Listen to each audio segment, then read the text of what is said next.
one nation, under God, indivisible, with liberty and justice for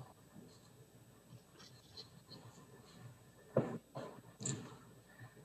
All right, thank you very much, Councilmember McCullough. Good evening and welcome to the 1919th regular meeting of the Livonia City Council. This is a voting meeting. Minutes of this meeting will be approved at the next regular meeting scheduled to be held on Monday, May 10th, 2021. Madam Clerk, would you please take the roll? Councilmember McCullough. Present, Livonia, Michigan. Oh, I'm sorry, whoops.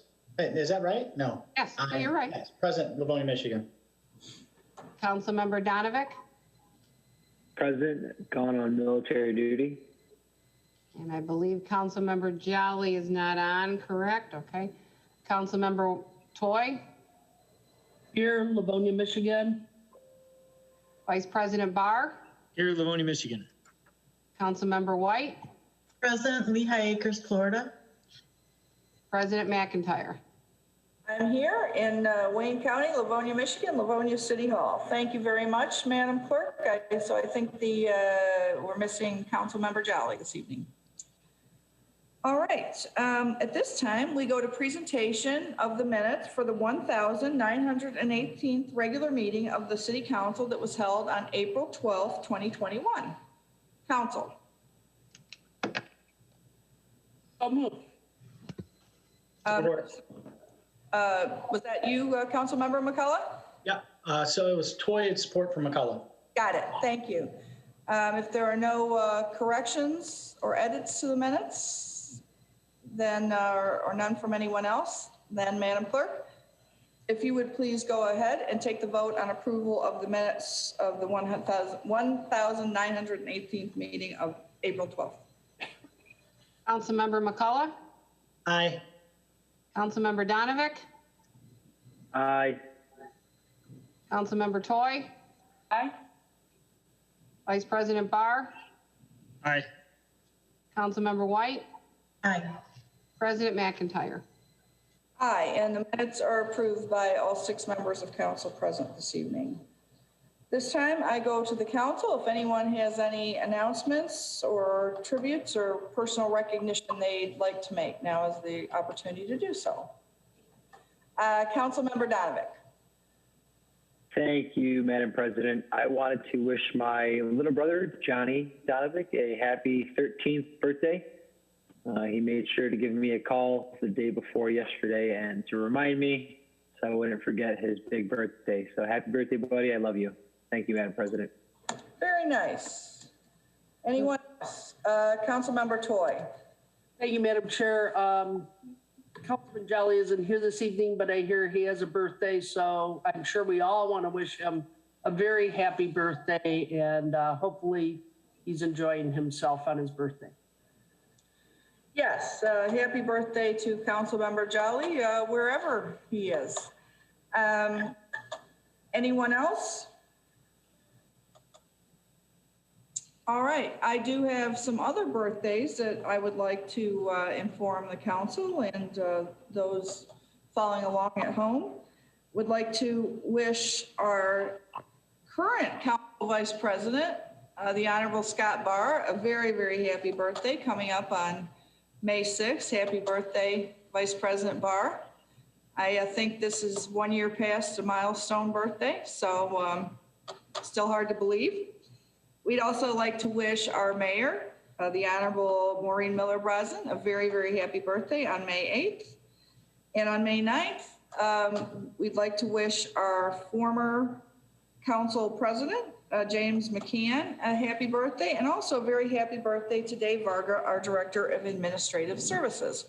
And one more happy note, would like to wish the Honorable Kathy White much happiness for her daughter who's being married this coming weekend. And we're very, very happy for this great, happy event in your family. And I know you're looking forward to it, and best wishes to Holly and her fiance, soon-to-be husband, for a very long and happy life together. Thank you. I don't think she's watching the meeting, so I'll share those good wishes with her. Thank you. Yeah, she's probably going to catch it on tape tomorrow morning, right? Like she usually does. Like do. All right. Madam President, Yes, Vice President Barr. first of all, you caught me by surprise with that birthday announcement. I don't think I realized it was that close. So, but hey, I just noticed in my prep for this meeting, I hadn't caught this, but small point, but I just want to clarify it. Items 18 and 21 tonight, I think Yes. should probably be consecutive. 18 is the zoning second reading for the Wilson School site, and then 21 is the site plan, and I'm guessing we intend to take those two together. So I just, if that's your wish, Madam President, I just thought we should probably offer that for clarity to any audience members that might be watching. Thank you. So, and I'm trying to remember the order. So 21 first and then 18? I'm trying to remember the order too. Well, I believe we usually, Councilmember White, 18 is first, that's the rezoning. 18 and then 21? Site and then rezoning. Right. All right. Mr. Bernier, City Attorney, then I believe that I have the liberty to make item 18, item 20, and reorder the agenda thusly. Is that correct? Absolutely. Okay. So item 18 will now become item number 20, and I'll call attention to the correct order when we get to those items. Thank you very much for that, Vice President Barr. All right, we do have new data this evening on items 19, 21, and 22, and we also have 4 X items at the end of this meeting. I will refer specifically to the new data when we get to those items, 19, 21, and 22, and obviously we'll cover the 4 X items in detail when we get to the end of this meeting. At this time, I have the pleasure and the privilege of introducing our outstanding department heads and team at the city. And I always do it just who comes into my field of vision first. Our outstanding clerk, Susan Nash, our manager of the City Council office and the City Council business, Ms. Sarah Kasperwich, our outstanding city engineer, Mr. Todd Zielinczyk, our outstanding director of governmental affairs, Ms. LaShawn Thomas, our outstanding city attorney, Mr. Paul Bernier, our equally as outstanding director of planning and economic development, Mark Taramina, our absolutely outstanding man or director who makes this all happen, our director of information services, Casey O'Neill. And let me go to attendees. Let's see, Doug Moore, our deputy, our super deputy, I always get the title wrong, Doug, I'm sorry. I think our superintendent of Department of DPW Public Works, Jacob Rushlau, our deputy director, and I know I'm getting these names probably all wrong, so excuse me. Josh Sabo, our director of communications, and sorry, I'm pausing because we have a lot of people on. Linda Scheel, our outstanding city treasurer, Mike Slater, our outstanding director of finance, who we're very happy to have back with us. Let me see. We usually have Dave Varga, our director of administrative affairs. And it looks like we have Mr. Ted Davis, our director of parks and rec and community resources. And I'm going to ask my colleagues if you see anyone else who I'm missing this evening that needs to be recognized as department head or representative of a department. All right, I think we'll call that good. At this time, we set aside half an hour at the beginning of each meeting for audience communication. I'm going to ask our council parliamentarian, the Honorable Kathy White, if she would please read the rules for audience communication as she does at every meeting. Madam Parliamentarian. Thank you, Madam Chair. So the rules are as follows. Members of the public audience at the meeting shall not speak until they are recognized by the chair. Each person recognized by the chair to address the council shall identify himself or herself by name and, if appropriate, group affiliation. A person addressing council on an item on the agenda shall be limited to 2 minutes unless the period of time is extended by a majority of the council present and shall be recognized to speak prior to council's consideration of the item. There will be an audience communication section of not more than 30 minutes. The declaration at the beginning of all council regular and study meetings where citizens may address the council. There will also be an audience communication section at the end of all regular and study council meetings where citizens may address the council on any matter that is not on the agenda of that meeting. Citizens who wish to expand upon their remarks will be asked to reduce the matter to writing and submit it to the city clerk, and such item may be placed on a future council study session for further consideration. A person addressing council under the audience communication portion of the agenda will be limited to a total of 3 minutes at each study or regular meeting, unless the period of time is extended by a majority of the council present. A citizen may address the council once during audience communication. If the citizen has addressed the council during the first audience communication period at the beginning of the meeting, the citizen will not be permitted to address the council again during any audience communication period at the end of the meeting. Anyone addressing the council shall make responsible comments. Personal, impertinent, slanderous, or profane remarks are not permitted. Anyone causing a breach of the peace may be removed from the council meeting. Thank you. Thank you very much, Councilmember White. And you will give people, do you give people 30 seconds? So the Councilmember White will let you know you are at the 2.5-minute mark, letting you know that you have 30 seconds left. And she will inform you when your time is done, at which time your comments will be concluded. So with that, we go to our first caller, and just to remind everyone, when we call on you, and it's pound 9 to unmute your phone. Is that correct, Casey? Did I get that right? Or star? No, it's star. Somebody help me. Pound 6, I think. Pardon me?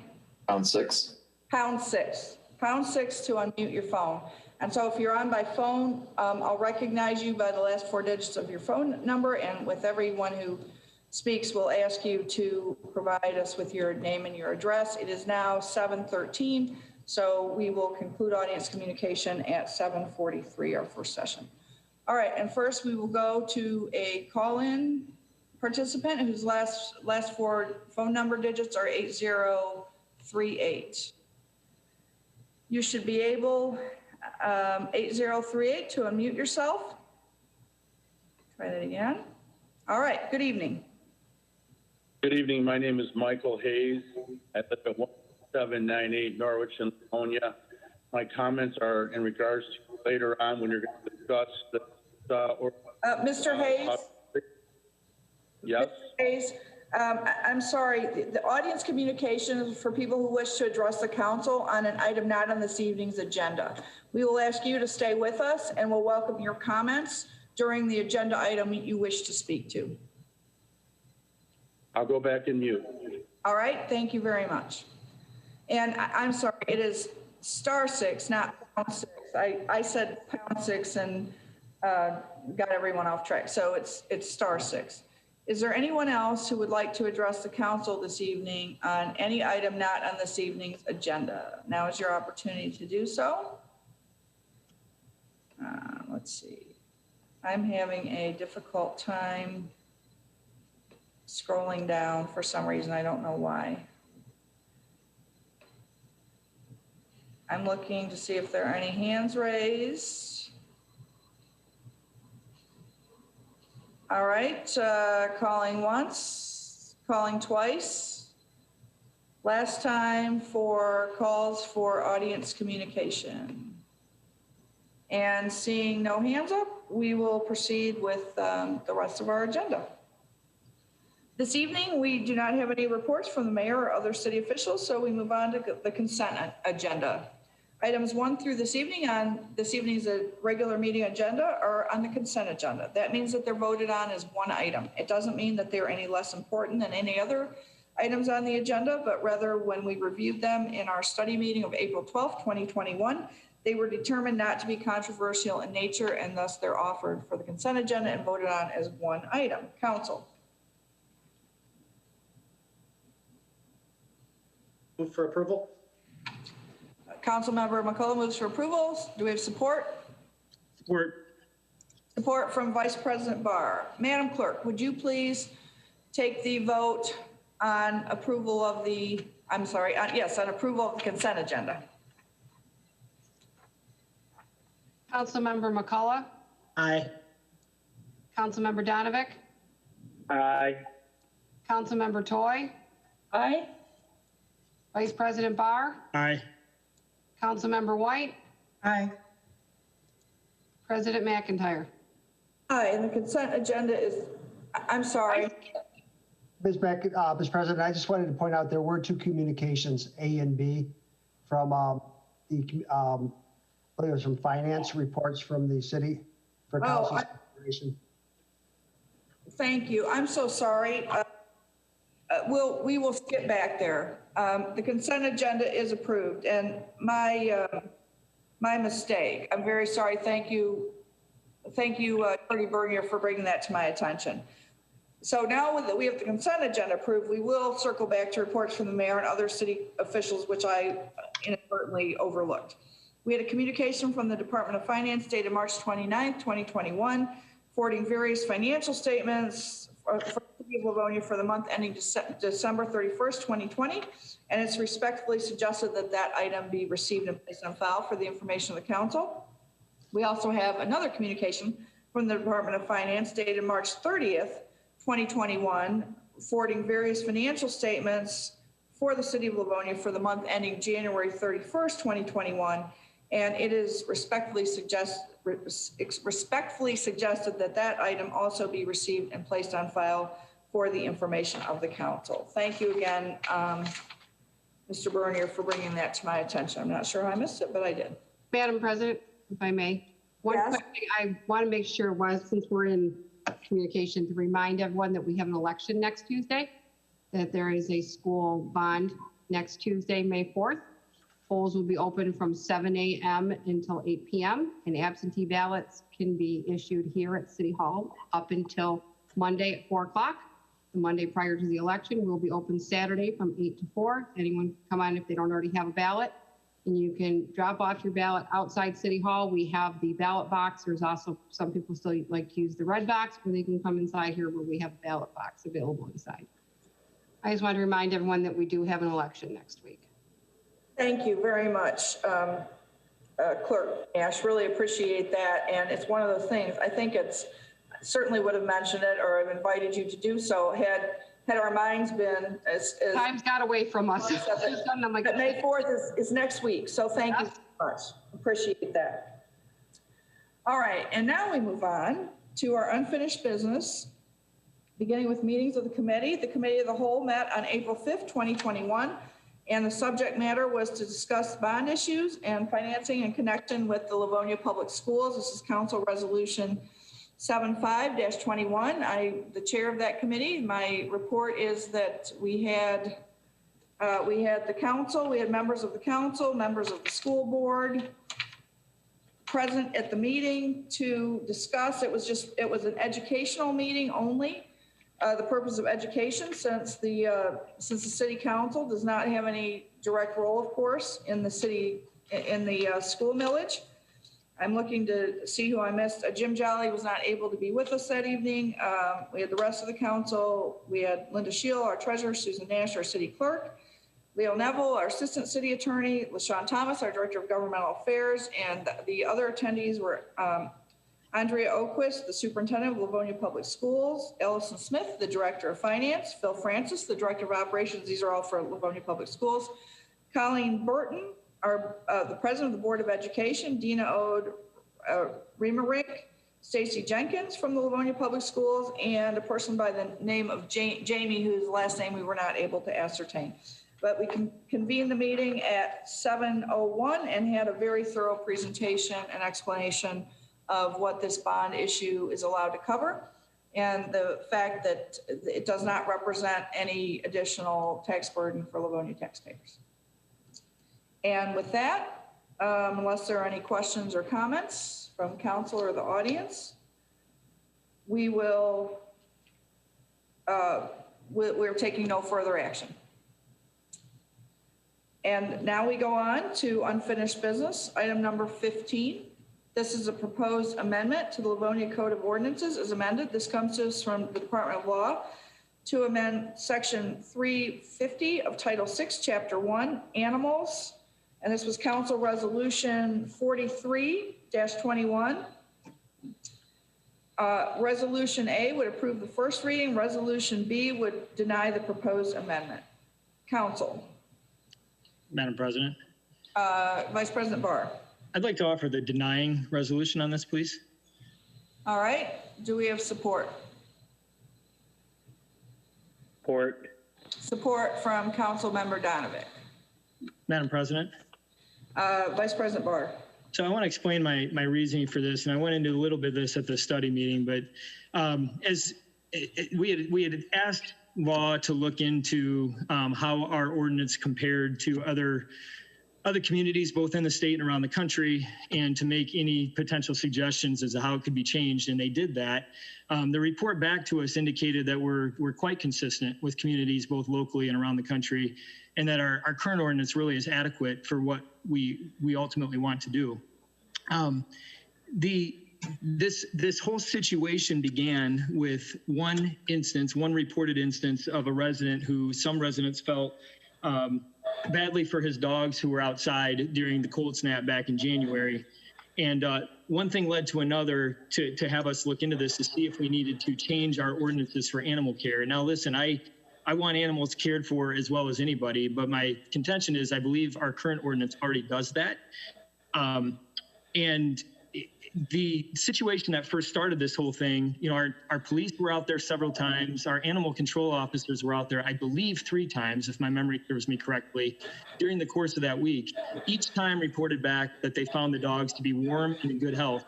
And recently, council was provided with a letter that was written by the son of the dog's owners.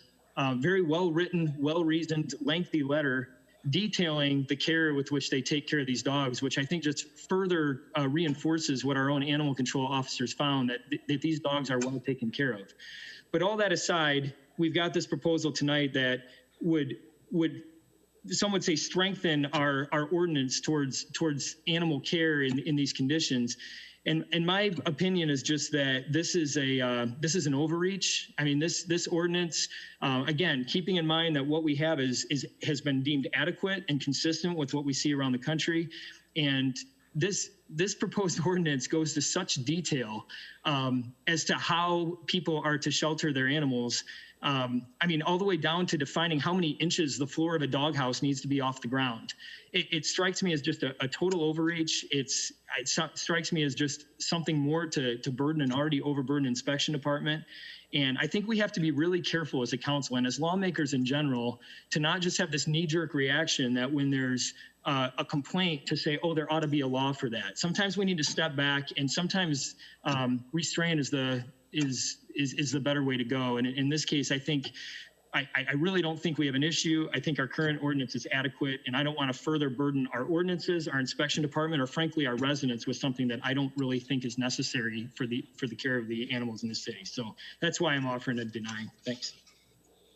Thank you, Vice President Barr. Councilmember McCullough.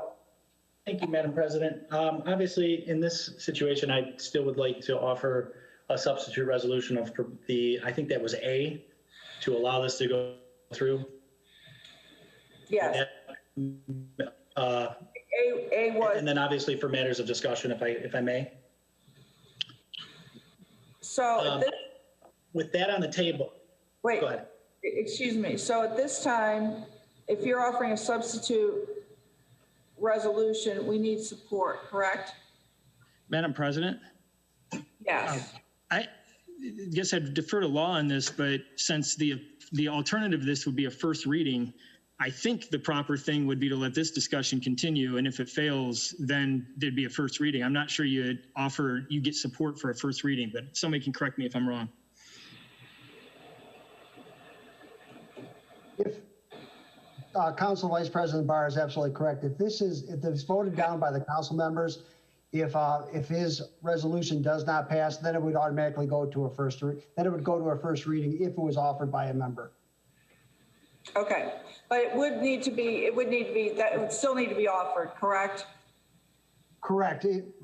My suggestion is much like Vice President Barr is, if you vote on it and it's denied, if it's approved, then of course it fails.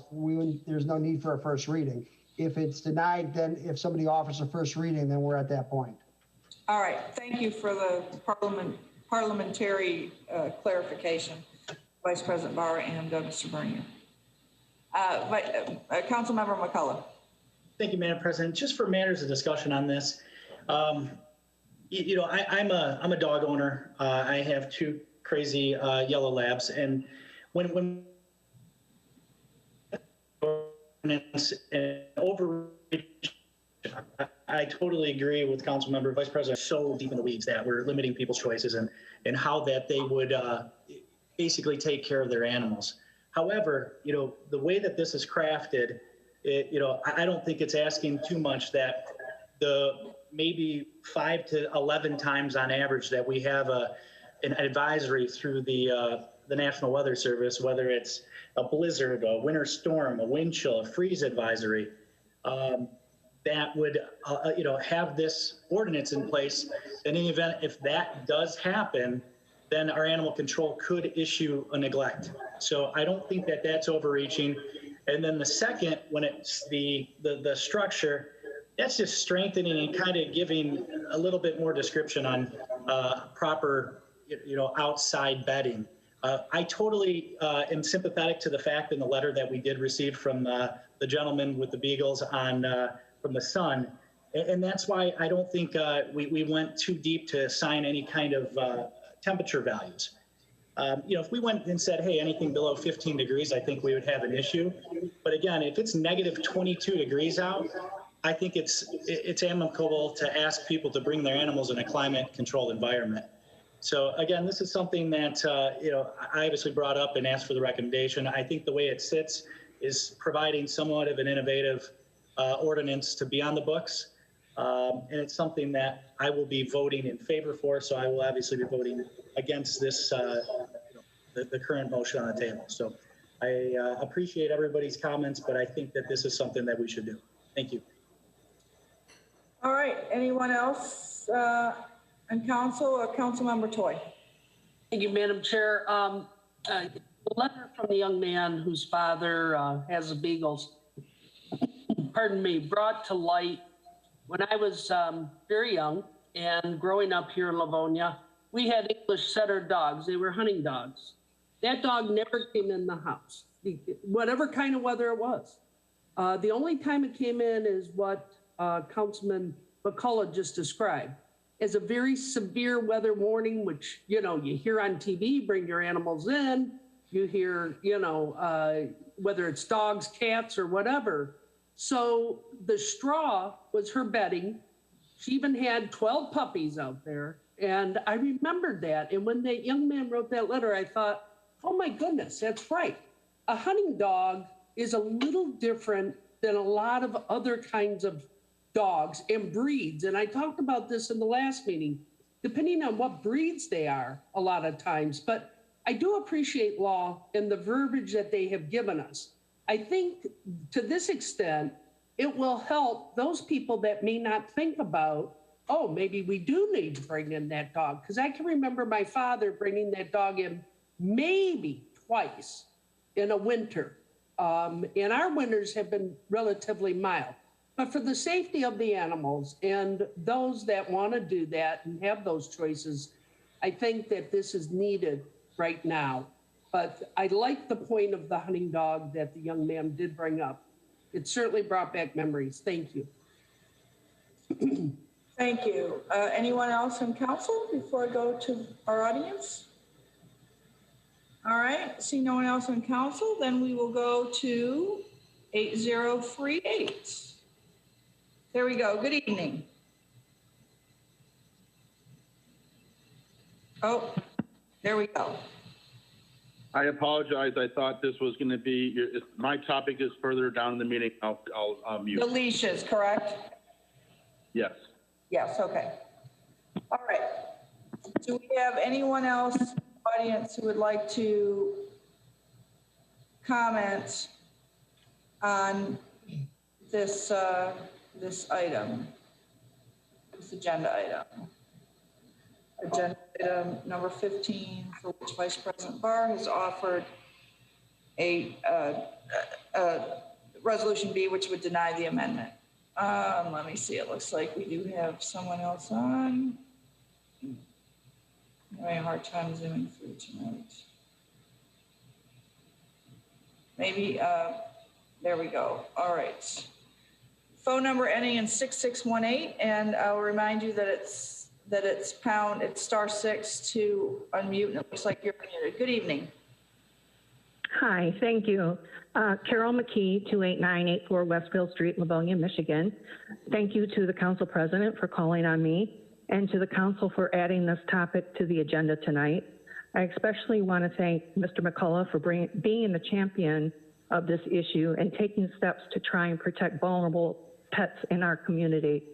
But with all due respect to the council members who feel this updated language is overreach, I really have to disagree with you. It may be appropriate for residents in Kansas, but we are in Livonia, Michigan, and we can do better. I do not feel that this language is strong enough yet, and I actually ended up calling the National Weather Service that services Livonia, the Detroit Pontiac branch. I was told that during a non-growing season, considered winter, National Weather Service alerts and warnings are not triggered until -15 degrees for an advisory and -25 for warnings. I know this conflicts with the language that was shared with many of us Beagle advocates, but I did record that conversation, so if you want to hear it, I have it to share with you. But I feel these amendments do not help these Beagles at all. It makes me question what happens to short-haired breeds in the depth of winter months when temps are between 35 and -15 or -25 respectively. What's the plan for these animals that have short hair? You have 30 seconds left. What are you planning to do once the temperature drops below freezing for short-hair breeds? That's my question to you. Thank you. Thank you, Ms. McKee. Anyone else from the audience who wishes to speak on this before we go to the vote? Last call, seeing none. I would like to ask our Madam Clerk, if you would please take the vote. And again, this is on a resolution that would deny the proposal. Madam President, can I make one last comment, please? No, you certainly, I'm sorry. No apology needed. I came in here at the 11th hour of the discussion. Just one thing I want to clarify with this before we vote on this is, I think it's obvious from my comments, but my request to deny this is not because I want to see animals left out in the cold. It's simply because I believe our owners are taking care of their pets. I don't think we need to be sticking our noses into every little detail of our residents' lives, and this is just one that I just see as unnecessary, and it puts ordinances on the book that are unnecessary to enforce. The very situation that started this whole thing, it turned out to be unnecessary. So I just want to make that clear. I think Livonia residents are taking care of their animals, and by and large, if they need to, are being brought in the issue. So, thank you. Thank you, Vice President Barr. All right, we now have another person that would like to comment, Mr. Hillers. Good evening, Mr. Hillers. Oh, you should be able to unmute yourself. There we go. Can you hear me? Okay. Good evening. Just real quick on this issue, that while it appears that this situation with these particular beagles turned out okay, when this was happening and nobody knew if those dogs were being taken care of, the issue was that there wasn't legislation or rules on the books in order to address this issue. So while it's great that this particular dog owner was treating the animals fairly, it would be nice to have something on the books for when there is a dog owner that is not, and it's not waiting multiple weeks for there to be another resolution. Thank you. Thank you, Mr. Hillers. All right, now we go to MG. Good evening, MG, and if you could please give us your name and your address. Yes. Hi, I'm Marcus Gurney. I live at 15390 Woodring. Yes, please, and your comments? Just a quick comment that at the end of the day, in severe weather, dogs should have that option to find safe shelter. That's it. All right, thank you very much for your comments. Anyone else?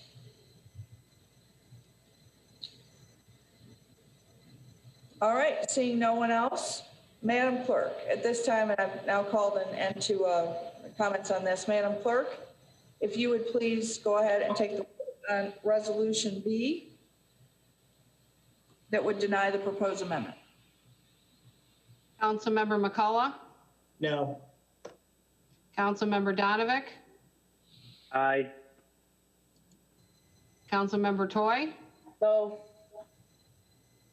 Vice President Barr, Aye. Councilmember White, No. President McIntyre. Aye. So that's 3. So the motion fails. Correct, Mr. Bernier? Correct. It's a 3-3 vote, so therefore it would fail. All right. So now we go to, now someone can offer Resolution B. Councilmember McCullough. Thank you, Madam President. I'd like to offer a first read on option A, if I'm right. Support. First read, you don't need support. Yeah, I don't need support. You don't need a support. Sorry. Well, that's all right, I did. That's all right. You were there anyway. So Councilmember McCullough has offered a first read on the proposed amendment. I'll just reread what the amendment is again to make sure we're clear. Councilmember McCullough has offered the first read on the proposed amendment to the Livonia Code of Ordinances as amended, and this is section 350 of Title 6, Chapter 1, Animals, and this was Council Resolution 43-21. All right. Thank you. Now we go to item number 16. This is a proposed amendment to the Livonia Code of Ordinances as amended. This too comes to us from the Department of Law to amend section 040L, 040M, and 400 of Title 6, Chapter 1, Animals of the Livonia Code of Ordinances is amended, and Section 110 of Title 12, Chapter 20, Public Lands, this is Council Resolution 03-21. And we also have 2 resolutions on this. We have Resolution A, which would approve a first reading, and we have Resolution B, which would refer to Committee of the Whole. Councilmember McCullough. President, I'd like to offer a first read in matters for discussion. All right. Councilmember Barr has offered a first read. Council, are there any comments before I go to the audience? Madam President, Vice President Barr. that was Councilman McCullough, not Councilman Barr, who offered. Oh, I'm so sorry. Councilmember McCullough. Thank you, Madam President. Just to kind of touch base, I know we've had a long discussion in regards to this matter during study. Looking at this, I think, when I've talked to many people, I think a lot of people always thought we had a bona fide leash ordinance on the books, and that is not the case. Right now, we offer something that's listed as under control.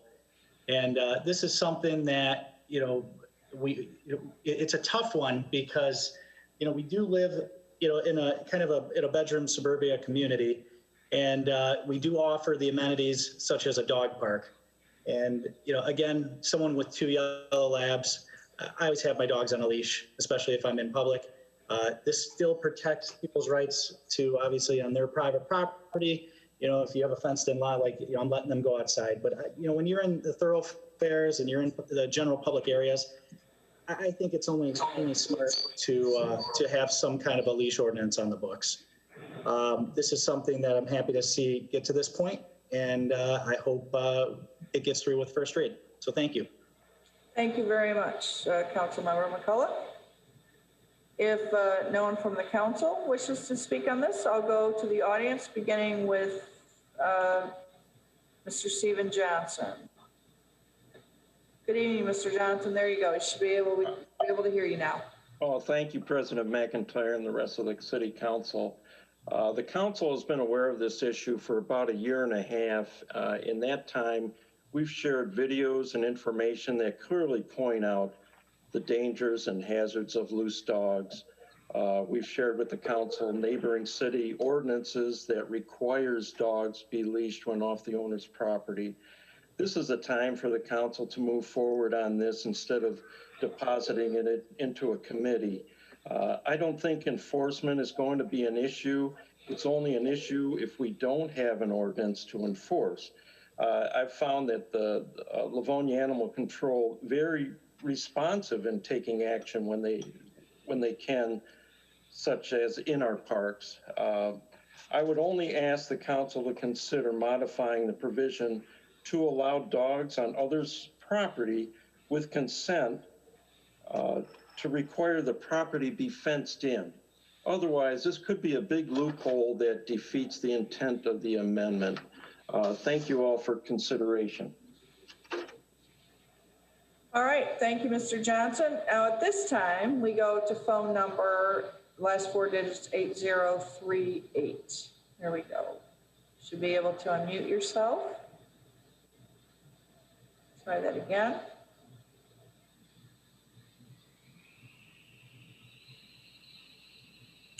You should be able to unmute yourself so that we can hear you.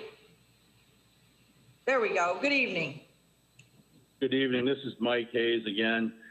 Sorry for the jumping in early, but I'm passionate about this issue. I would just ask the council to seriously consider, in conjunction with the leash law, that the correction collar, electronic correction collar option, in conjunction with the use of a leash, be considered in this when I'm with my dog. I always have my dog on a leash when I'm in neighborhoods or, as the one councilman said, public areas. But when I'm on my own, just the two of us, and anytime I come in contact with any other person in the field or anywhere, I always call my dog back. It has a quarter-mile range. Dog is instantly responsive. I come back and I leash my dog. So I would just ask you to allow our friends with four legs who like to run, which they can't do on a leash, and even at a dog park, my vet has told me the numerous incidents where dogs coming in damaged from their visits to dog parks where they have fights in the dog parks, let alone the disease they are picked up there, that you consider having a option on whatever amendment you make to take correction collar, electronic correction collars into consideration. Thank you very much, Mr. Hayes. Vice President Barr. Yeah, Madam President, thank you. I think Mr. Hayes brings up a good point. In full disclosure, I've had some conversations with Mr. Hayes outside of this meeting. And while I'm not personally familiar with him, I understand that the device that he's talking about is a commonly available thing in any pet store. And there's others that use them as well.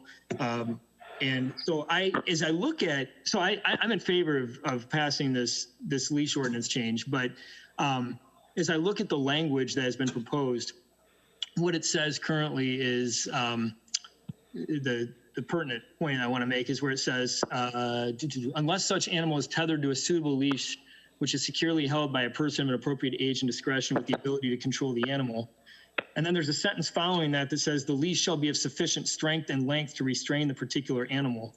I think if we were to just eliminate that sentence, the leash shall be of sufficient strength and length to restrain the particular animal, and just let the previous sentence stand, which is such animals shall be tethered to a suitable leash, which is securely held by a person of appropriate age and discretion with the ability to control the animal.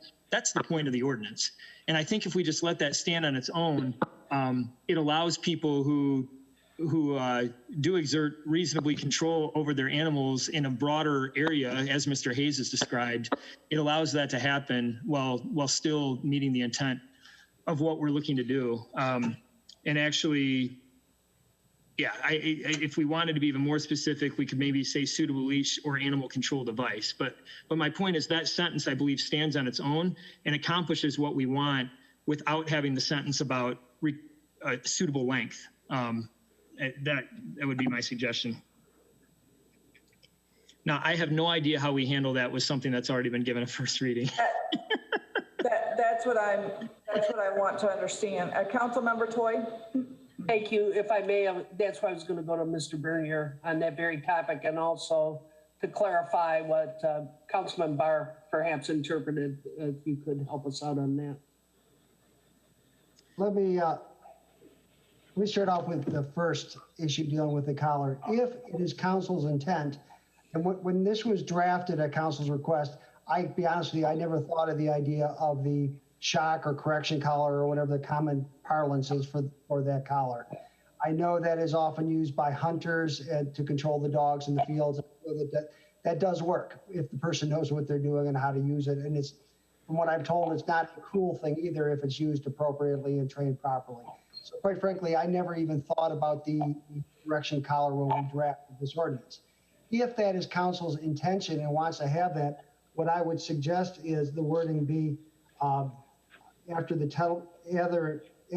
tethered to a suitable leash, which is securely held by a person of appropriate age and discretion with the ability to control the animal, or wearing a working correction collar, just so we're specific about it, because I don't want to leave it to chance on someone's interpretation on it. So if we had that in there, if that was the intention of council, I would request that we put those words in.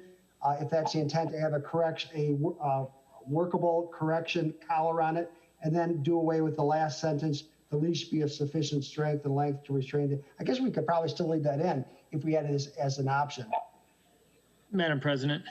Vice President Barr. I'd agree. First of all, I'd agree with his last comment. If we did add those words, I think we could leave that last sentence in. I'm wondering, I guess through the Madam President to Paul Bernier, since there's a first reading on the table, and since we're playing with language here that I'm guessing I'm being cursed by some of my fellow council members for changing language at the last minute again. I'm wondering if the best option is that, the first reading stands, but prior to the next meeting, we prepare the language that you talked about, gives everybody a chance to review it. And if the council would choose to proceed in that direction, that can be offered first reading at the next meeting. We could proceed from there. Would that be appropriate, do you think? That's probably the safest and the easiest way to do it. Offer the first reading to the council as we have it. That way council has suggested it. And then at the second reading, we can have the updated language that it sounds to me like the majority, if not all council members are in favor of. Then we can do the second reading at that time on it.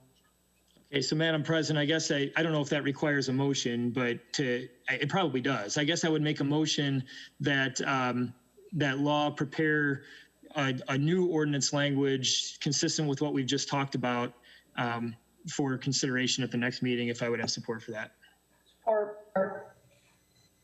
Support from, I think it was offered first by Councilmember White. Councilmember McCullough, we have audience members who like to speak, but I'd like to go to you. President, and I fully, that something innovative that's a new technology and making the ordinance that is in such a way. It's funny because I sat here and I must have had, I've jotted down probably 4 questions on, 20-foot length, 10-foot length.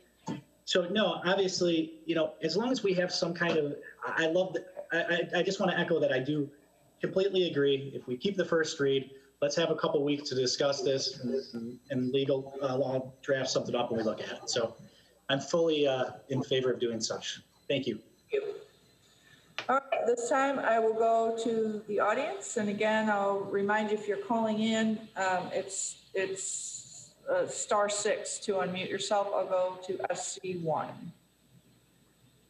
SC1, you should be able to unmute yourself. And if you could please, there we go. If you could please give us your name and address. My name is Chuck McBride, 1641 Beverly, Walled Lake, Michigan. And I just want to make a comment about the e-collar.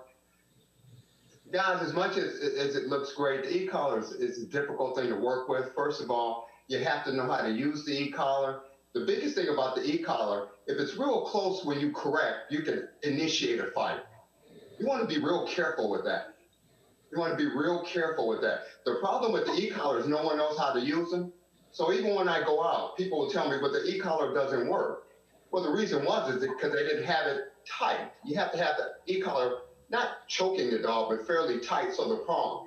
But the biggest problem is it resembles a dog bite. So if dogs are within 5 to 10 feet of each other, it's going to go down. They're going to think that one dog is going to think that the other one's biting. You want to be real careful with that.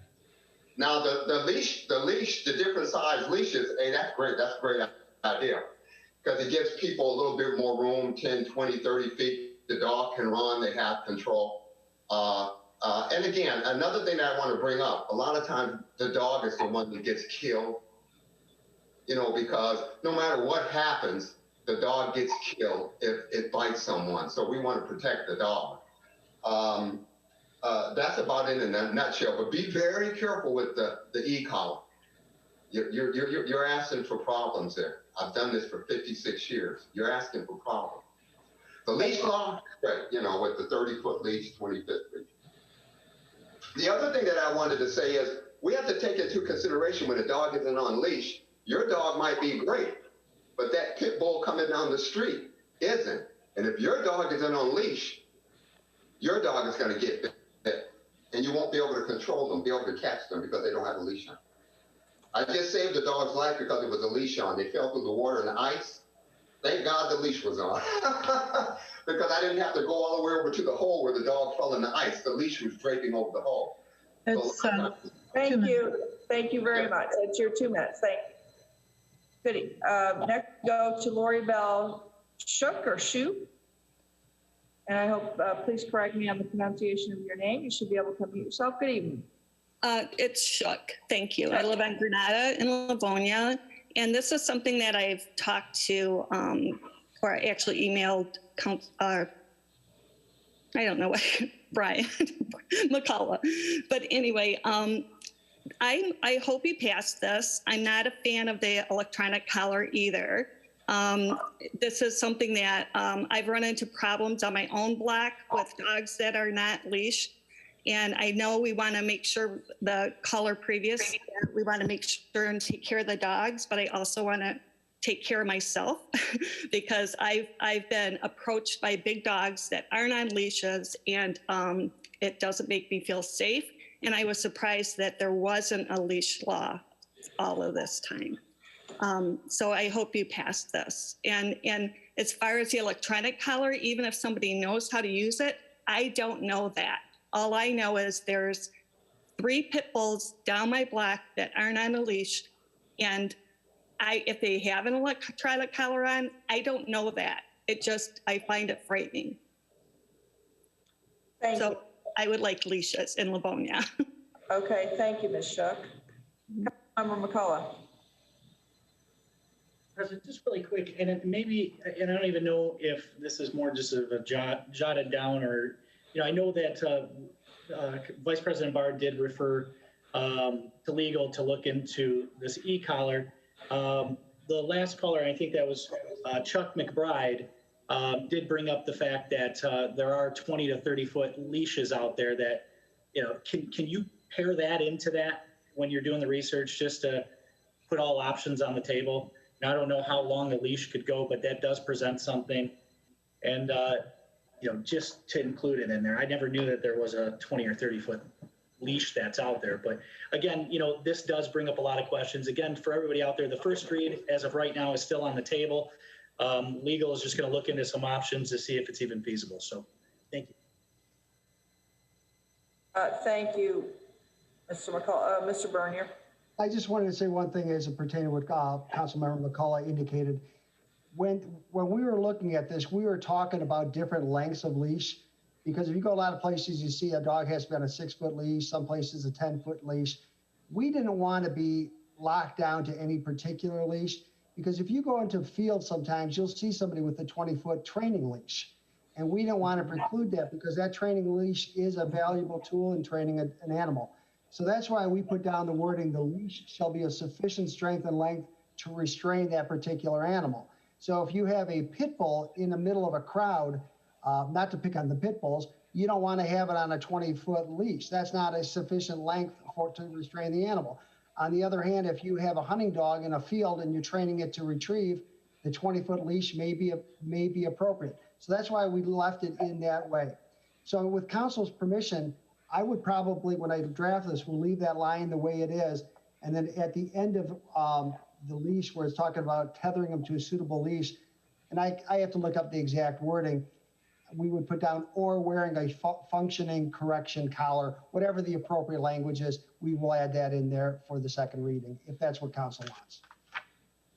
Thank you, Mr. Bernier and Councilmember McCullough has indicated that he's okay with that. We now go to James Denninger, and again, I hope you'll correct me on the pronunciation of your name, please. And if you'll give us your address, you should be able to unmute yourself and address the council. Yeah, thank you for letting me speak. I'm from Shelby Township. E-collars or shock collars, they're inhumane. And you could take some time to research this. Many veterinarian associations advise against using them. I think you guys should definitely have a leash collar and should look into actually banning the use of shock collars in the city. Thank you. Thank you very much. All right, next we go to Jen. Good evening, Jen. If you please give us your full name and your address. Hi, my name is Jennifer Marlette. My address is 33497 Curtis. Thank you.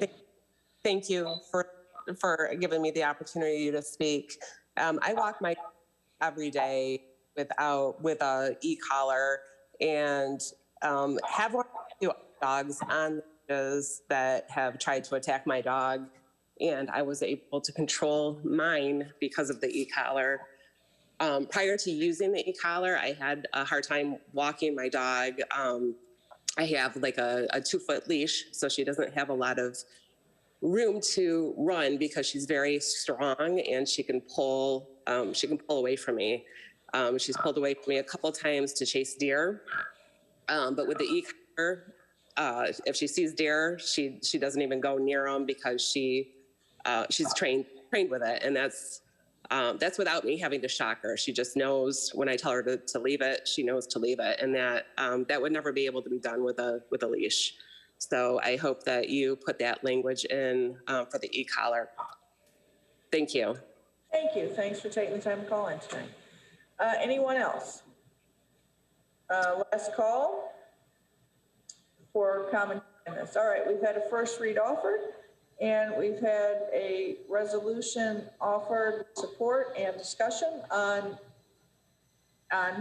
referring this essentially back to law to tweak the language that we had first reading on tonight. Is that correct? That's correct. There was a motion to amend it to allow for the corrective collars. That was moved by Council Vice President Barr and supported by Council Member White. And I believe we have to take a vote on that amendment. We do. I just want to make sure we're all clear on. Right. Madam Clerk, would you please take the vote on the resolution to ask law to finesse the language on this to allow electronic collars? Councilmember McCullough. Was that, I'm sorry, I'm having a hard time hearing. Aye. Yep. Aye. Councilmember Donovic. Aye. Councilmember Toy. Aye. Vice President Barr.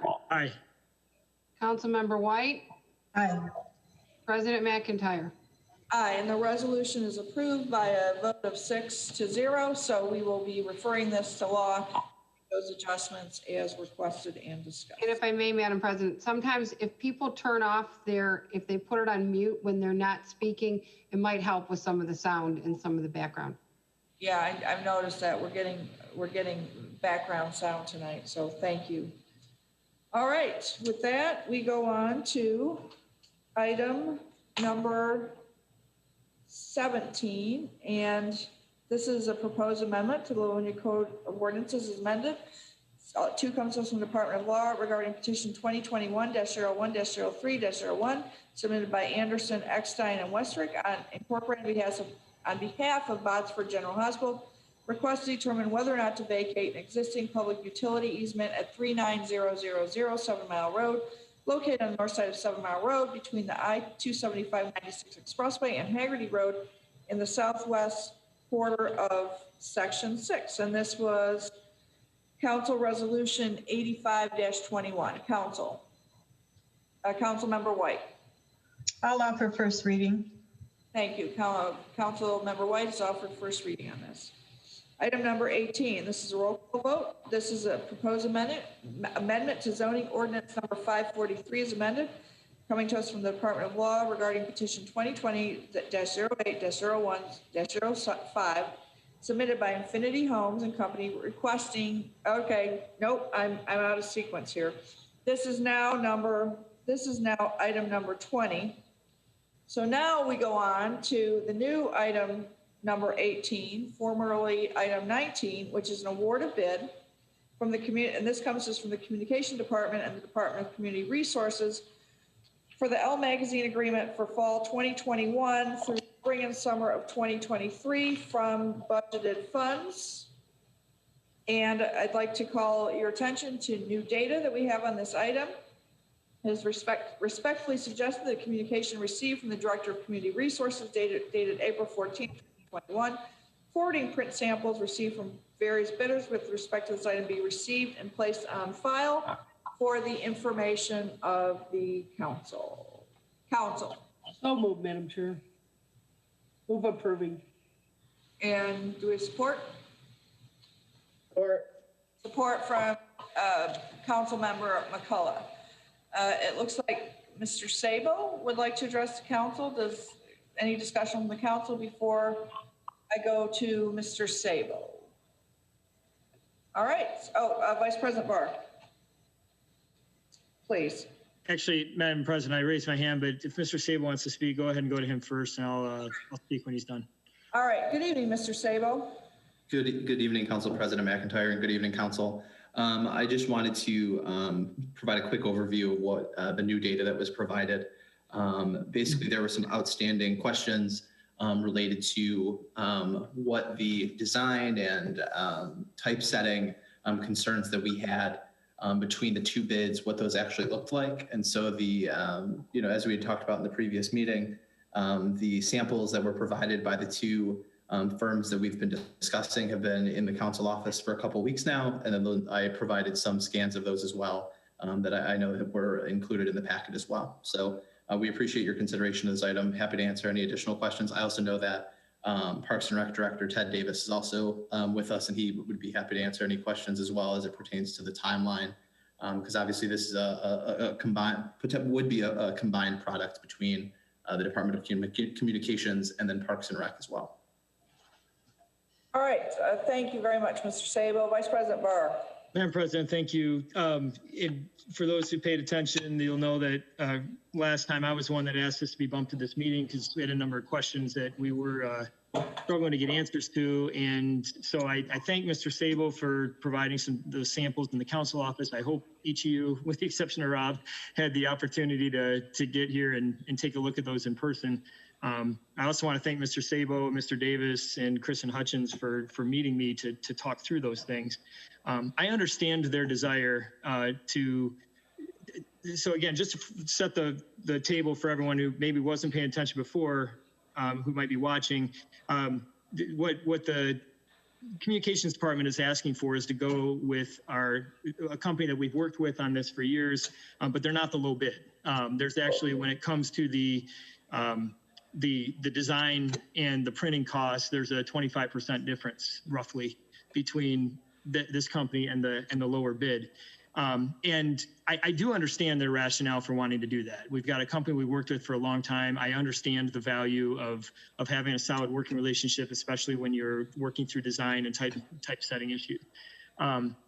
However, in looking at the samples, I did not see, there were several samples by the low bidder that were given to us. And unfortunately, in the copies that were scanned for council, the sample that actually was the better sample was not included in that. It was just the cover and not the interior. And I actually looked at it again right before this meeting. If you open up it happens to be a Novi Community Schools magazine that the low bidder had done, and it's remarkably similar to what the administration has told us they want for this magazine. And so in seeing that, and I understand the rationale, but at the end of the day, we got a 25% difference in cost here. And for a product that when I hold it in my hands, when I look at a better sample, one of the samples that they gave us, it matches what we need. So I won't be supporting this. I understand the value of a working relationship. The point is we put this out to bid. We got a significantly lower bid. from a company that, from what I can tell, is perfectly capable of doing what we want them to do. So I'll be voting no on this. Thank you, Vice President Burr. Anyone else? All right.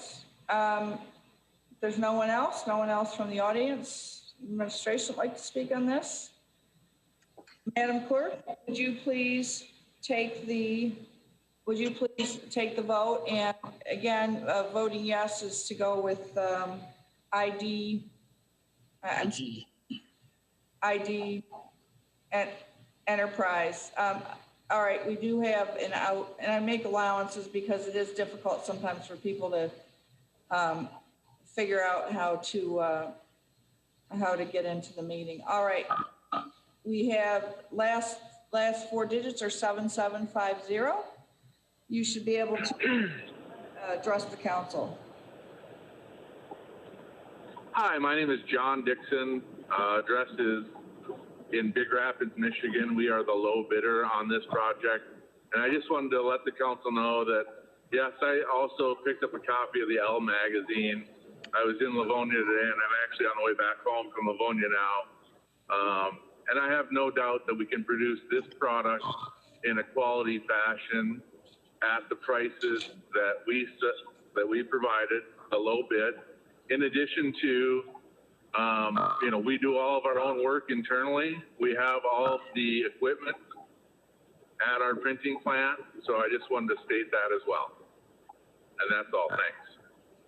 All right. Thank you, Mr. Dixon. We'll go to Parks and Recreation, which I believe is Mr. Davis. Good evening, Mr. Davis. Thank you, Council President McIntyre. Ted Davis, representing Parks and Recreation. I think part of this issue has gotten a little muddied. We are combining the Love Livonia, the city newsletter, and the L magazine to actually raise the standard of the L magazine to a comparable standard of the city newsletter. If you notice, if you've seen the two publications, the city newsletter is full color, glossy, looks beautiful. The L magazine is, from a design standpoint, certainly fine, but obviously a lower quality paper. It's not a full color publication. So I do think there are some differences here. I also want to remind council that the city is going to be saving a significant amount of money already with the combining of these two publications. And we will be going down from 6 publications, reaching our residents down to 3. So I would just ask that council keep that in mind. Again, when we're talking about hiring an employee effectively, a relationship that has been longstanding. I mean, certainly we're arguing this and we believe it has significant value to it. So that's all. I'd be happy to answer any questions council might have.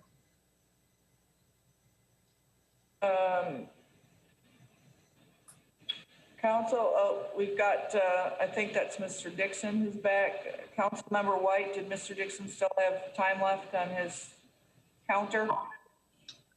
He's got probably about 30 seconds. Okay, Mr. Dixon, you have 30 seconds left on your 2 minutes. You should be able to go yourself.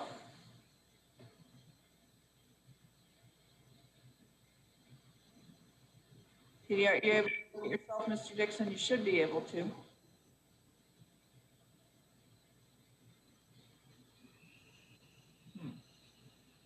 Maybe Mr. Dixon doesn't realize that it's still up. All right, well, one last chance for Mr. Dixon if he'd like to address the council again. To do so. All right, well, oh, there we go. Mr. Dixon? All right, sorry about that, yeah. Okay, 30 seconds. Technology is great. All right, so I was just responding to Mr. Davis's comment. That's not what this bid was put out for. The bid specs are very clear on what is being bid on. So anything outside of that information doesn't pertain to this bid. The bid was the bid. We were the low bidder. We're a responsible bidder. And I feel that anything else that gets into muddy this water is unfair. I think the council should look at the bid as the bid. And if there needs to be a new bid with new specs, that's what should happen. Okay. All right, Mr. Dixon, your 2 minutes is up, but thank you very much. Bid. All right. Anyone else? Vice President Barr and then Councilmember Toy.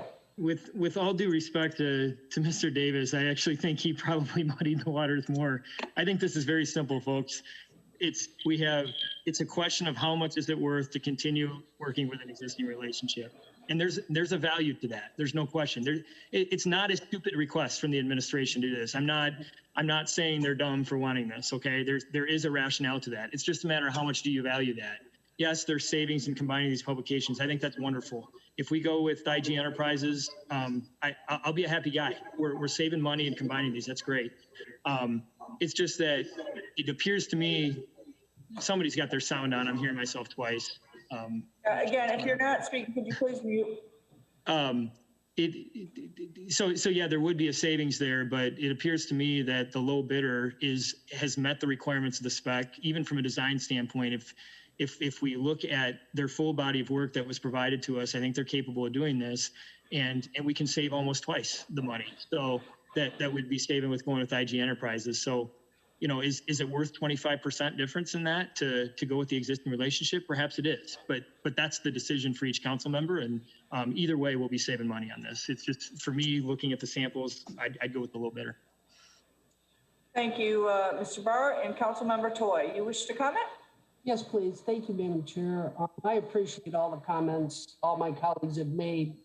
I guess you have to come down on the fact that both department heads have suggested this bid, and they have history, has been mentioned with the bid. A lot of times, as you go through elected service, it's not always the lowest bid is the best. We've seen that on a lot of different issues through the years. Road pavings, for one, comes to mind. We've seen it on sidewalks. We've seen it on even printing back when I served, I think, my second round on council. So it's not always a low bid. Not always. You know, if we take that logic for everything we do in this city without looking deeper and without looking into it, then we get into a situation where, you fly a rocket. Are you so happy that all the instruments in the rocket were done by a low bid meeting specs? I mean, we can struggle with some of this. It's not like we have a lot of time to figure this out. So I appreciate everyone's comments, but I also appreciate the fact that Mr. Davis has worked here a long time. Mr. Salo is relatively new, but probably not unfamiliar with printing. And what we want, the quality and the representation of this city to present, both in our Parks and Rec Community Service Department, as well as other departments in our city, in a timely manner that is so important. When I was treasurer, getting out those tax bills was extremely important with the printer and how they addressed that and the software they got. So there's a lot of elements that go into these things. And I'm going to go inside with the department heads as I have on this one. I think that they're on even ground. Thank you. All right. Thank you, Councilmember Toy. Anyone else? Anyone else from the audience wish to speak to this item? All right. Seeing none. Madam Clerk, would you please take the vote on the award of the bid? Councilmember McCullough.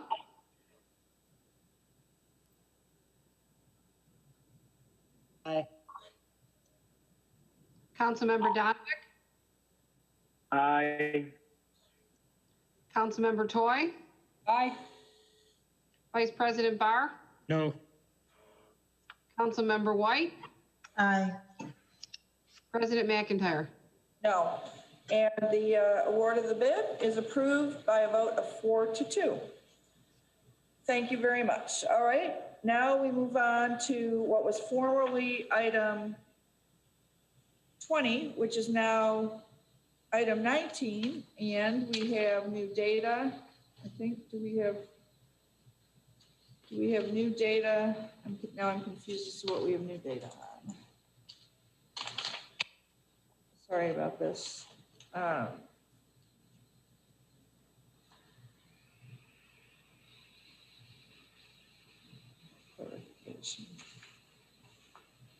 No, we do not have new data on this, correct? All right, because this is now item 19, it was 20. We had new data on 21 and 22. 21 is still 21 and 22 is still 22. All right, all set. Thank you. This is a request to amend Council Resolution number 358-20. This comes to us from the Engineering Division for additions or streets, portions thereof missing from our local street system for the 2021 Act 51 computations. Council.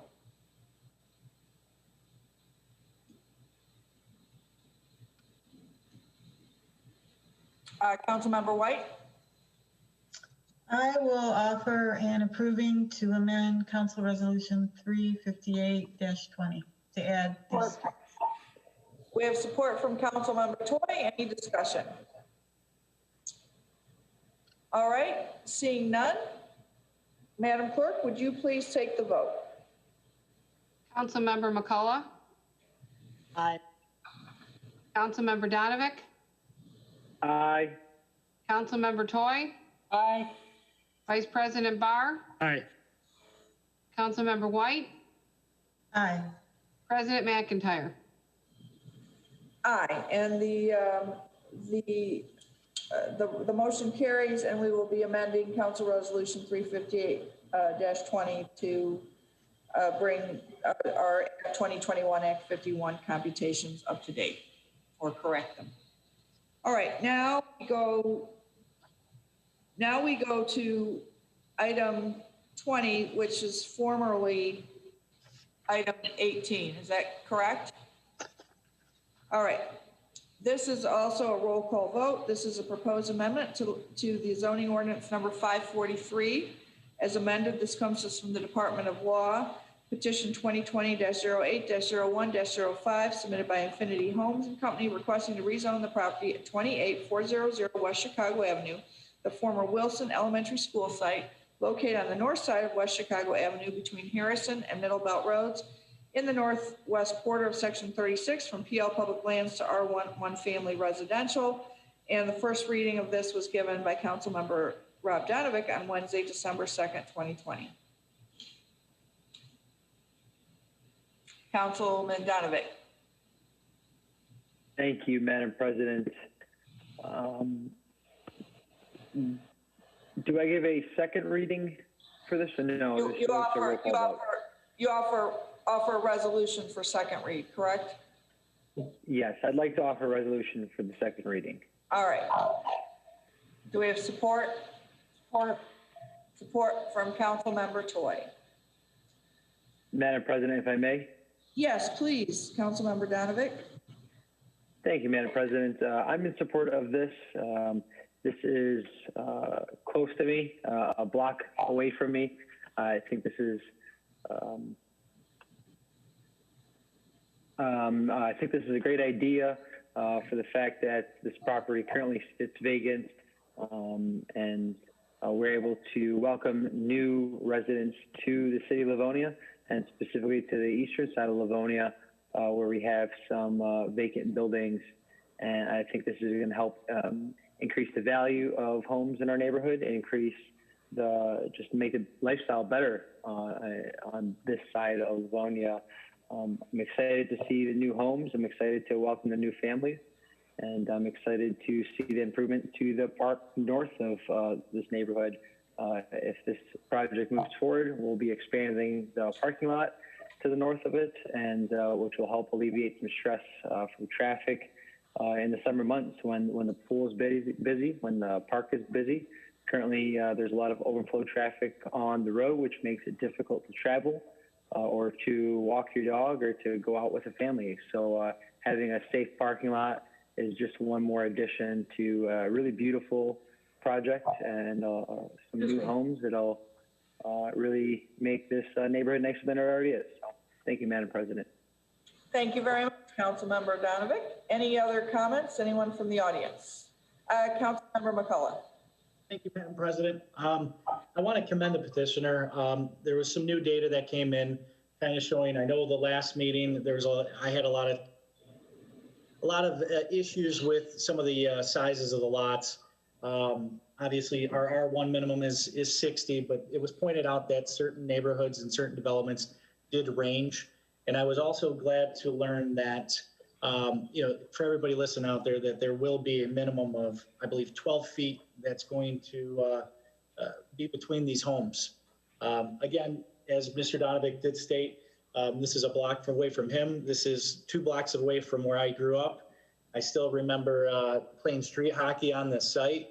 And so to see Emerson Oaks potentially come into fruition, especially with the current housing shortage, I would hope that the petitioner can get through the planning process and start getting some buckets in the ground. So I'm happy to see this go through and appreciate the extra information that was given. Thank you.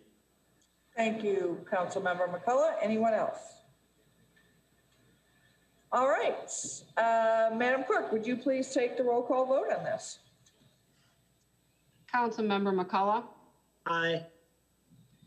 Councilmember Donovic. Aye. Councilmember Toy. Aye. Vice President Barr. Aye. Councilmember White. Aye. President McIntyre. Aye, and the motion carries, and the change to the zoning ordinance will become effective upon publication in the newspaper. And now we go on to item 21, which now we're back with the original order of the agenda. I do want to bring the council's attention to the fact that we have new data. It is respectfully suggested that a letter of clarification from the petitioner dated April 19th, 2021, with respect to this item be received and placed on file for the information of the council. And on this one, Resolution B would refer to, Resolution A would approve. Resolution B would refer this to the Committee of the Whole. Councilmember White.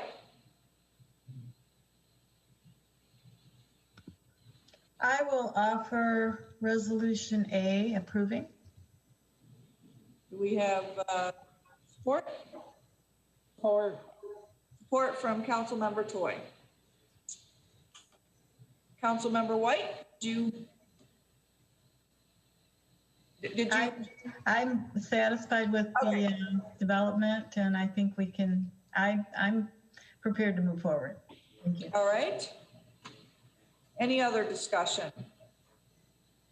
Any discussion from the audience? Vice President Barr. I have a question, but I actually have a question for the petitioner if he's here. Let's see, I believe I saw Mr. Suave on there we go. All right. Good evening, Mr. Suave. Good evening, honorable council members. How are you tonight? Good, thank you. All right. Thank you, Madam President. Mr. Suave, so as I expressed at the last meeting, I was concerned about the smaller right-of-ways and street widths on these. You and I have had some opportunity to have a conversation about this, gone out and talked to our city engineer. I've talked to our city planning director. It's gone out a couple evenings looking at comparables throughout the city. And long story short, I'm good with that for this neighborhood, particularly in light of, the way you're working with the city to provide the additional parking for the Clement Circle pool and some other things here. And there is some trade-offs that I think benefit the city here. So I thank you for that.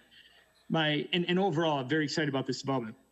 My one concern is just, once again, we are looking at smaller lot widths than what we're typically used to seeing, even within R1. And I know, and we've worked with you on a number of developments, and we've had this discussion each time, and each time we justify why we do it. And each time I think, man, when are we gonna hold to our 60-foot lot widths? And this is one that I just, again, driving some of those neighborhoods, really seems like we're packing these in. And I do know that the lot widths across Harrison anyway, and throughout much of the neighborhood are 50 feet, but there we're talking, 1,100 square foot ranches with a driveway separating houses because they have detached garages. Here we're talking 2,000 square foot homes, give or take, on the same size lot. And when I look at some other recent neighborhoods where we've seen these, they're just really close together. So all that to say, Rico, my question is, what impact does it have? Have you had a chance to look at this and see if we were to do, 60-foot widths minimum along Tulipwood and along Parkside, have you looked to see what impact that would have on the number of lots? Yeah, I believe, speaking with our engineers this morning, I think it'd be a resulting net loss of 5 units, 5 lots, if we went to 60-foot units. Okay, and I know we don't have a revised drawing of that tonight, nor did I expect it. But when you say losing those units, are they predominantly along the straight sections of Tulipwood and Parkside, or are you losing some in that cul-de-sac area too, doing that? I don't know if you have that level of detail, but. Well, every lot would have to increase in size. So as you increase in size, you kind of, subtract one lot, or one stick from the bundle of sticks there. So, I mean, I guess it'd be overall. I guess it wouldn't be lopsided. It'd be we try to spread it uniformly throughout if we were to go down that road. Okay, because the reason I ask is, and I'm obviously not the engineer, the architect on this project, but what I'd been wondering was, I can see how that could create some issues for you with the cul-de-sac, but I thought if we held more to traditional R1 lot widths along Tulipwood and for, say, the first, the span of those first 6 or so lots on Parkside, but then allowed some flexibility in the cul-de-sac just because of the geometry of it, if that would help get you a couple of those lots back. But I don't know if you have any insight on that. That's, it's a very difficult question to ask. Not being able to redesign it, but right. I mean, we just go by the numbers game based upon density. So there's a few other different factors into that, but as you increase in size, you start losing lots, no matter where they're situated within the proposed development.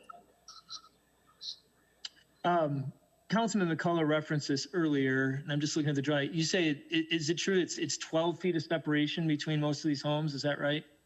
Correct. Minimum of 12 feet because we have a minimum of 6-foot side yards for each and every lot. Okay, and then do you know I'm putting you on the spot here, I'm sorry. Do you know off the top of your head how that compares to either the homes in Heritage Square that back up to Bushes on the north side of that property or Washington Park? Washington Park was minimum 5 foot of side yards, and those are also, I think, those are 50-foot lots as well. Heritage Square, the lots that are abutting alongside, I guess, Bush's parking lot and the retaining wall, those are 52-foot widths in lot, and those are also 6-foot minimum side yards. Okay, so that's the same as here then. Correct. Okay, thank you so much for answering my questions. I love the development. I have a lot of respect for the work that you do and the quality of the work that you do, and I definitely appreciate some of the ways that you're helping the city, as I referenced earlier here. So I definitely want to see this go forward. I struggle with continuing to pack these things in. So I'll stop now and I'll listen to maybe see if some of my fellow council members have questions or comments. And I got to make a decision here before we vote. Thanks. Thank you. Thank you, Vice President Barr. Thank you, Mr. Salave. Mr. Councilmember McCullough, please. Madam President, and kind of looking into this a little bit more detail. Again, this brings up the lot sizes, and I know that I did reference that in the beginning, and having the minimum distance of 12 feet does help. I mean, I'm just kind of throwing this out there, but obviously 60 feet, that's five units that you would, homes that you would lose from this. I mean, that seems substantial. I know that the Thomas Elliott sub hits 50.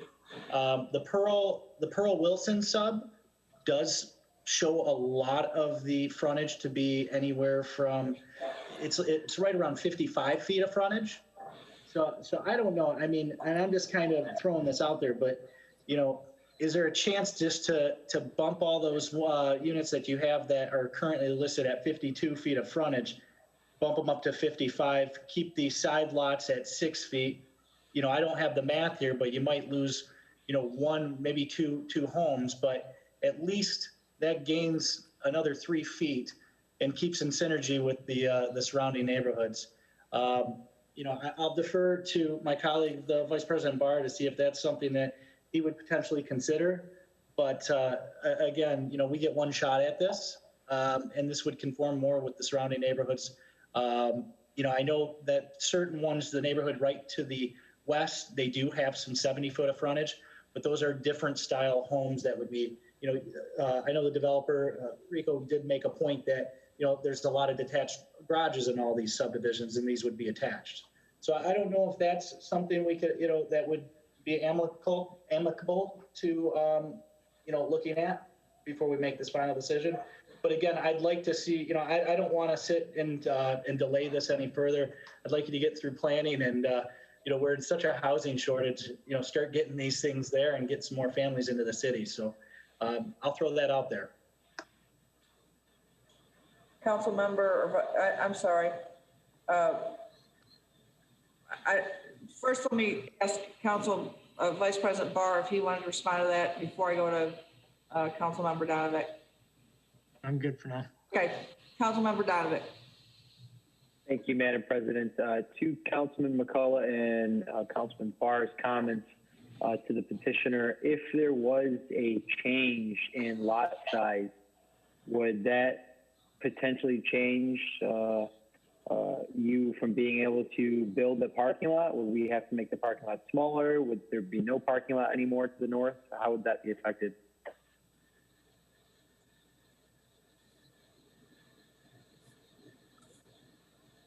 Yeah, I believe that's a question for the petitioner, Madam President. Yes, I'm sorry. I should have made that. I should have made that clear, Mr. Suave, that that was yours to answer. I'm sorry about that. Well, whenever you redesign the site map, I guess you kind of shake things up and redo them again. We've already started engineering on this site because engineering review does take some time. I know Todd can acquiesce to that point as well. I just don't know where the end game is. If it's just to have more separation between lots, that's something we can look at. But out of the box, we started out with 52, so we kind of already invested a lot of resources at this point in time in doing that. I mean, if we're looking for a compromise or something, you know, I could sit here and think about real quick. I guess I'm looking for guidance on what the end game is. Vice President Barr. Yeah, again, not the engineer, the architect on this, but Rob, I've actually asked myself that same question. And I don't believe that whatever we do with the lot widths is going to have any impact on the size of that parking lot. I had looked at that as well. Like this, if we went with a, you know, one additional row of parking versus two, would that provide the space? But just the way the geometry of this is laid out, I don't think that the two things are related. So that's again my unprofessional opinion, but I've looked at that myself, and I don't think we get any relief from that. In case I don't speak again, because I'm not trying to dominate this, and I'm walking through Google Maps right now, looking at other comparables again, and just trying to get to a final decision. And if I end up voting no on this, it's not going to be for lack of support of the project. This is going to be a beautiful project. It's just, you know, at some point holding the line what I think is a reasonable, you know, minimum lot width of Livonia. But I know that the final product of this is going to look nice either way. Thanks. Thank you. Anyone else?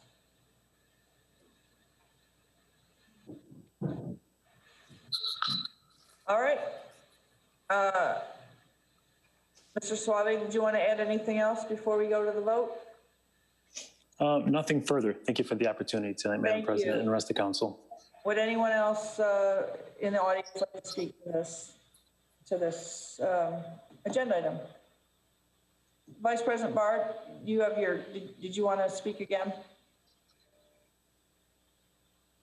Nope, that's left up from before. I don't think Okay. anybody else wants me to speak again either. All right, fortunately, we don't have to take a vote on that. Little humor, not directed at you, just a little 8:35 humor. Madam Clerk, would you please take the vote on the waiver petition, item number 21? Councilmember McCullough, I'm sorry, on resolution A, which would approve. I'm sorry, and because I was talking over him, I couldn't hear Councilmember McCullough's vote. Aye. Councilmember Donovic, Aye. Councilmember Toy, Aye. Vice President Barr, No. Councilmember White, Aye. President McIntyre. Aye, and the motion, resolution A carries, and the waiver petition is approved. Thank you. All right. Now we move on to, I'm so sorry, my pages are now, okay. Item 22 is a site plan petition. This comes to us from the Planning Commission regarding petition 2021-02-08-01 submitted by Gargaro Construction to remodel the exterior of the commercial strip center on property located on the south side of 7 Mile Road between Farmington Road and Myron Avenue. Addresses 33527, 33528, and 33535 7 Mile Road in the northeast quarter of section 9. And we have, as I indicated, new data on this item, which I will go to right now. It is respectfully suggested that a communication received from the chief accountant dated April 20th, 21, reflecting payment in full of the delinquent water bill balance be received and placed on file for the information of the council.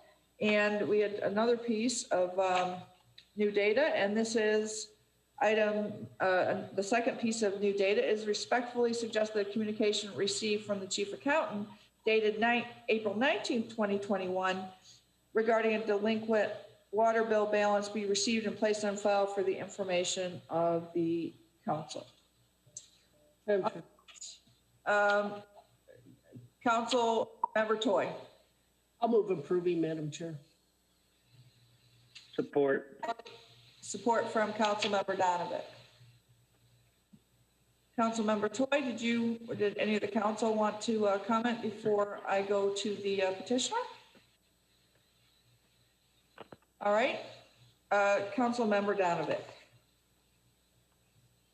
Thank you, Madam President. I just wanted to say I'm excited about this project. I know the Gargaro family has been active in Livonia for many years, and then I've looked up some of their work, and I'm looking forward to seeing this improvement. Thank you, Madam President. Thank you, Councilmember Donovic. With that, if there's no one else, I see that the petitioner has his hand up, and I will go to Mr. Gargaro, and you should be able to mute yourself, Mr. Gargaro, to address the council. Good evening. Good evening. We're happy you could join us this evening. Yes, thank you for having me. First off, I want to apologize for the delinquent water bill again. That's the tenant next door. We'll make sure that gets paid ASAP. If it's not been paid already, I was under the assumption it's already been paid, so my apologies. All right, anything else? Well, in regard to the rest, that we do have some selections made. I could bring in a selection board, whichever way you guys prefer, seeing the color schemes and things. I have no issue getting those approved through you before we move forward, if that's what you'd like to see, or, whichever way you'd like to proceed. Well, my colleagues have offered support and approval of the site plan petition, and so I'm assuming that the color boards are something that people would appreciate seeing, but where we stand right now, it hasn't been indicated that those are required for approval. Okay. But thank you. Much appreciated. Thank you. All right, anything else? Anyone from the audience who wishes to address this item, this agenda item? Seeing none, I'm going to ask our city clerk if she would please take the roll call vote and approve on item 22, which is approval of the site plan petition for the commercial strip center on 7 Mile Road between Farmington and Myron. Madam Clerk. Councilmember McCullough. Aye. Councilmember Donovic. Aye. Councilmember Toy. Aye.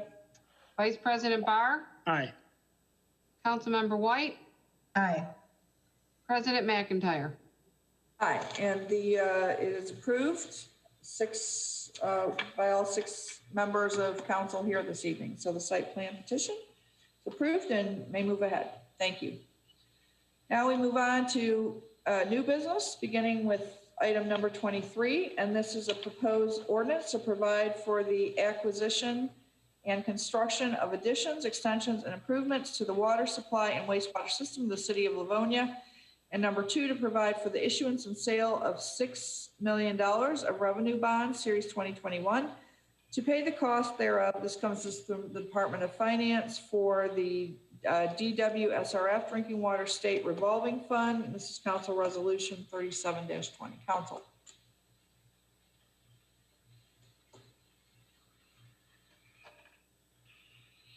Madam President.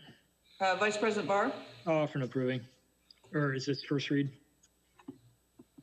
No, this is. Okay, sorry, I'm looking for my attorney notes. Just approving? Okay, I'll offer an approving. Do we have support?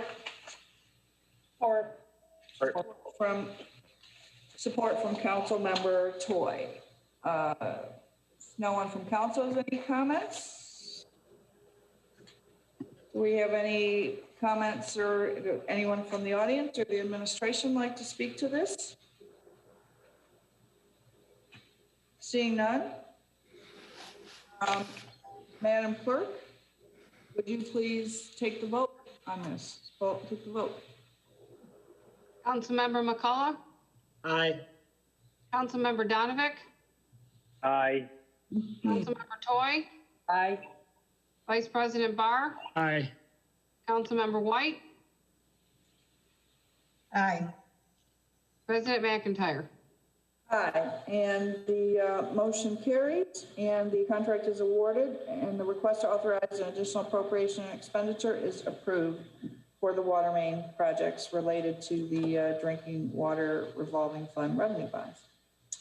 Item 24, this is a communication from the city engineer dated April 14th, 2021, and this is to accept the bid of Bidiger Contractors for performing all work required in connection with the water main improvements related to the DWSRF project, number 7453, project areas 4, 5, and 6, located at Botsford Park Subdivision, Section 1, Thomas F. O'Connor's Parkview Acres Subsection 12, and Garden Farm Subdivision, Section 12, for a total amount not to exceed $4,306,408, with inspector day costs to be included in the construction engineering CE cost to be approved by City Council based upon the engineering division's estimate of units involved and subject to the final payment based on the actual units completed in accordance with the unit prices accepted herein.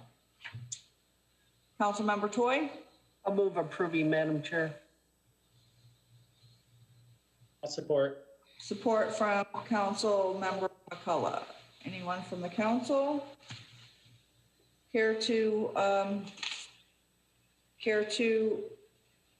address this item, or anyone from the audience care to address this item? All right, seeing none, if we would go ahead, please, and take the vote. Councilmember McCullough. Aye. Councilmember Donovic.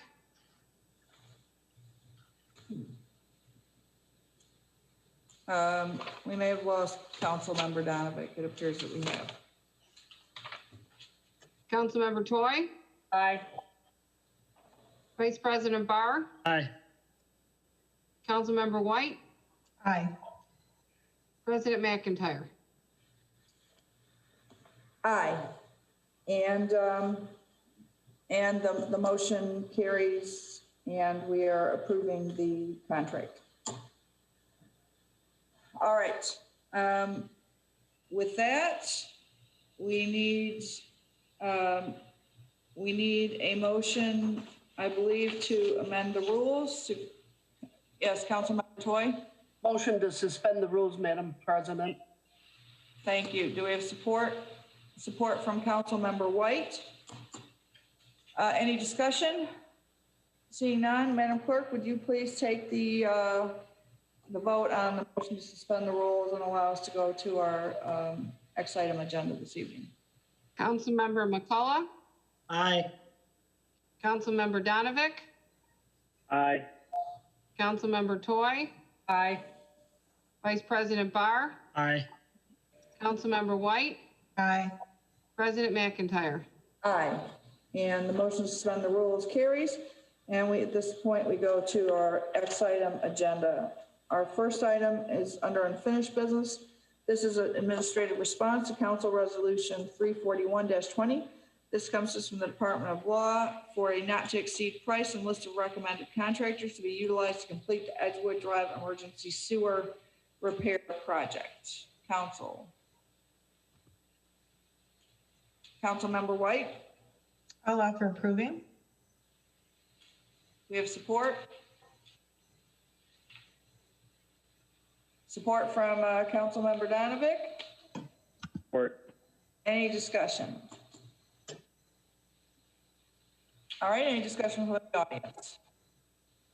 Seeing none, Madam President, yes, Vice President Barr. I think it's just worth noting that we've had, for anybody that's watching and interested, we're not just letting this sail through. This is something that's had ample discussion previously and in previous meetings. So even though this is a lot of money for a big project, I think the lack of discussion here tonight is just because everyone's questions have been answered. So thanks. Thank you, Vice President Barr, and thank you for making that point. All right, then with that, Madam Clerk, would you please take the vote on item X1? Councilmember McCullough, Aye. Councilmember Donovic, Aye. Councilmember Toy, Aye. Vice President Barr, Aye. Councilmember White, Aye. President McIntyre. Aye, and the motion carries, and the council approves the acceptance of the not to exceed price and list of recommended contractors for to complete the Edgewood Drive Emergency Sewer Repair Project. We go on to new business. Item X2 is a request to schedule a closed committee of the whole meeting. This comes to us from the Department of Civil Service request in ordinance with the Open Meetings Act 267 of 1976 for the purpose of discussing sections 8A, employee discipline, and 8C, strategy connected with negotiation of collective bargaining. Councilmember White. I'll offer approving. Support. Support from Councilmember McCullough. Is there any discussion? Any discussion from the audience? Seeing none, Madam Clerk, would you please take the vote on the request to schedule the closed committee of the whole? Councilmember McCullough, Aye. Councilmember Donovic, Aye. Councilmember Toy, Aye. Vice President Barr, Aye. Councilmember White, Aye. President McIntyre. Aye, and the motion carries by a vote of 6-0, and we will proceed with scheduling a closed committee of the whole. Item X3 is a request to approve settlement from the Department of Law regarding Dwayne Love versus the City of Livonia, Wayne County Circuit Court Case number 19-013-049-NI. Council. Madam President, Vice President Barr. I'll move approval. Support. Councilmember White. I will support that. All right, any discussion? Any discussion from the audience? Seeing none, Madam Clerk, would you please take the vote? Councilmember McCullough, Aye. Councilmember Donovic, Aye. Councilmember Toy, Aye. Vice President Barr, Aye. Councilmember White, Aye. President McIntyre. Aye, and the motion carries 6-0, and we have approved the recommended settlement from the Department of Law. Item X4, request to approve the settlement. This is 2 from the Department of Law regarding Susan O'Donoghue Williams versus City of Livonia. This is in Wayne County Circuit Court, case number 19-0139-04-NI. Council.